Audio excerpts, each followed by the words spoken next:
VA has a solid history of contributing to the national response capability during times of emergency. Whether receiving evacuees from Katrina and Rita in 2005, the 2010 earthquake in Haiti, or receiving patients from the U.S. Virgin Islands following the aftermath of Hurricane Irma in 2017, VA has participated in the National Disaster Medical System since 1987. Through real-world events and exercises, the Miami VA and community partners continue to hone their operational plans for patient reception, triage, pre-hospital care and transportation to NDMS medical facilities. Exercise Operation Safe Haven was held in mid-March 2024 at the U.S. Coast Guard Air Station in Opa-locka, Florida. Nearly 300 exercise participants gathered in anticipation of receiving more than 80 hospitalized patients who were impacted by severe flooding along the Mississippi River. While this was just an exercise scenario, they all knew it could be a real-life situation on any given day. So our scenario for today is going to be Operation Safe Haven, and we're simulating impacted hospitals in Mississippi from heavy rains and flooding. We've had to evacuate some hospitals, and we will be activating our Miami FCC and receiving patients here at the Coast Guard Air Station where our patient reception area is identified. For the VA, it also tested its important fourth mission, being prepared to answer the public's call for help.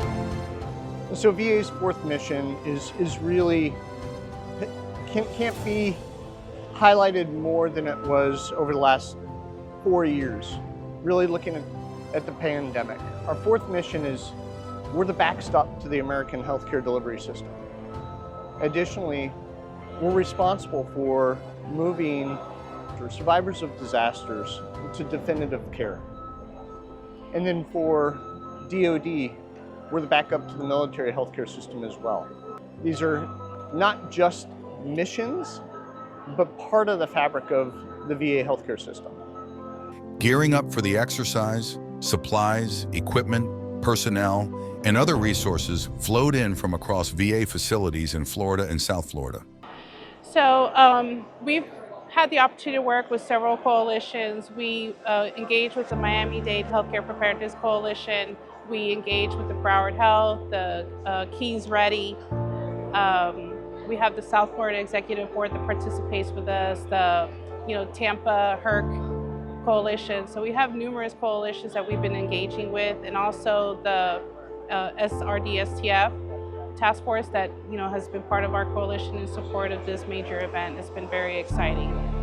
What originally started as a VA exercise in the mind of Area Emergency Manager Dawn Stevenson, she knew she wanted Operation Safe Haven to truly be a community-wide event.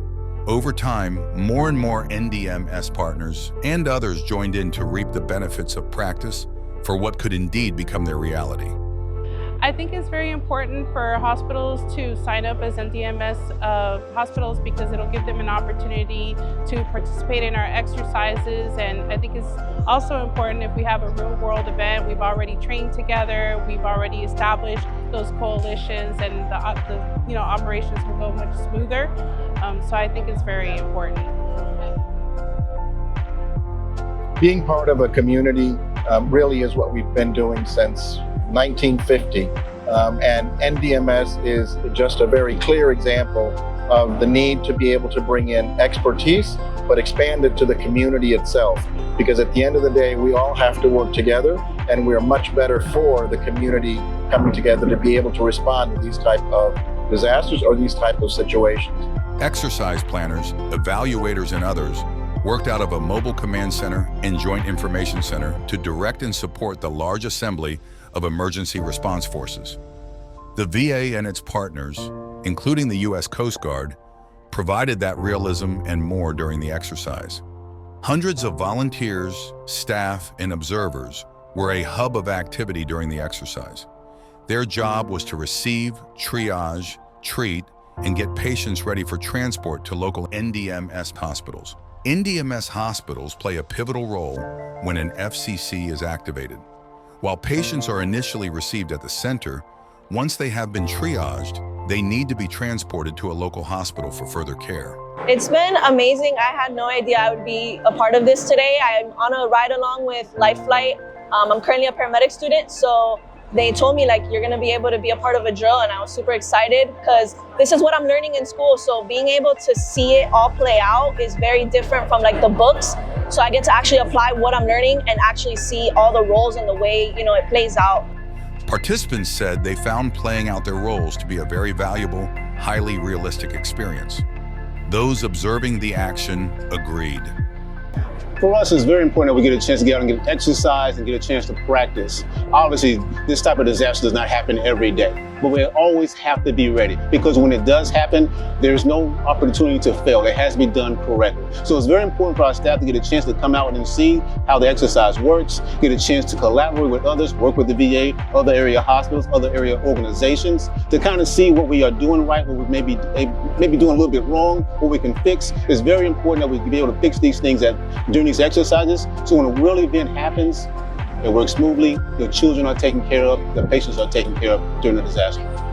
After the exercise, players and evaluators gathered to talk about what went well, what could have gone better, and what needs to be done in the future.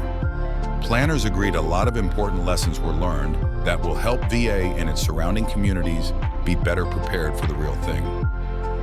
So I thought we already had great relationships in our community. I thought that we could have the connections if we needed it. And today showed us how when we exercise and we do these drills and we do these types of mass exercises, how much more that we can gain from coming together collectively. What we learned today as a collective unit is far greater than anything we could have done through a virtual or any other modality. So I would offer that anyone should do this. I would say that it's worth the time and the effort, and it takes a lot of effort in putting it together, but the reward is so great. If something were to happen in this area right now, as the FCC director, I'm very comfortable that my partners and the Miami VA would work together very well to handle it no matter what the situation was. Operation Safe Haven, partnering with the community prepared to respond. Are you interested in learning how you can become an NDMS partner?